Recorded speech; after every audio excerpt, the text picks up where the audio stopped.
امام اعظم ابو حنیفہ رحمۃ اللہ علیہ کے ساتھ مذاق کرنے کا ایک واقعہ۔ ایک آدمی نے امام اعظم ابو حنیفہ رحمۃ اللہ علیہ کے ساتھ مذاق کی، بلکہ ان کا استہزاء کیا، ان کے ساتھ زیادتی کرنے لگا۔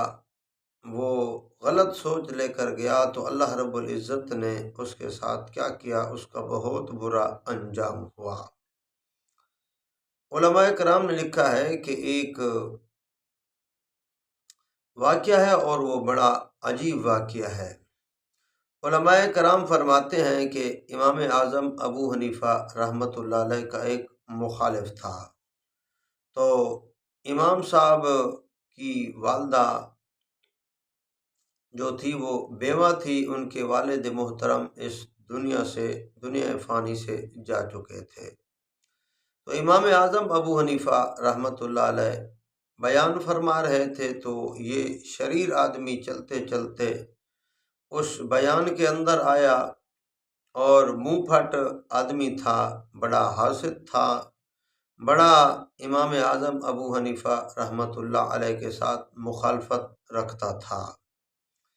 اللہ والوں کے ساتھ جو آدمی مخالفت رکھتا ہے، قرآن والوں کے ساتھ، اللہ والوں کے ساتھ، نمازیوں کے ساتھ، اللہ کے ولیوں کے ساتھ جو دشمنی رکھتا ہے، تو اس کا انجام بڑا بھیانک ہوتا ہے، اس کا انجام بڑا خراب ہوتا ہے، اس کی زندگی تلخ ہو جاتی ہے، اس کا زندگی کے اندر جینا بے سکون ہوتا ہے، بے چین ہوتا ہے۔ جو اللہ والوں کے قدموں کے اندر بیٹھتے ہیں، اللہ ان کو سکون عطا فرماتے ہیں۔ تو وہ امام اعظم ابو حنیفہ رحمۃ اللہ علیہ کو کہنے لگا کہ آپ کی والدہ بیوہ ہے، اور شریعت مطہرہ کا قانون ہے کہ بیواؤں کو نکاح کرواؤ۔ تو امام اعظم ابو حنیفہ رحمۃ اللہ علیہ کی والدہ محترمہ، اس کی عمر 90 سال کو پہنچ چکی تھی۔ تو امام صاحب کو وہ شریر آدمی کہنے لگا کہ میں آپ کی والدہ سے نکاح کرنا چاہتا ہوں۔ تو امام صاحب نے فرمایا کہ وہ عاقلہ بھی ہے، یعنی سوجھ بوجھ والی ہے، وہ خود مختار ہے، میں آپ کا پیغام اس تک پہنچا دیتا ہوں۔ تو امام صاحب رحمۃ اللہ علیہ وہاں سے جانے لگے، 2-3 قدم انہوں نے اٹھائے، تو اتنے میں آنن فانن اس شریر آدمی کے پیٹ کے اندر درد پڑا۔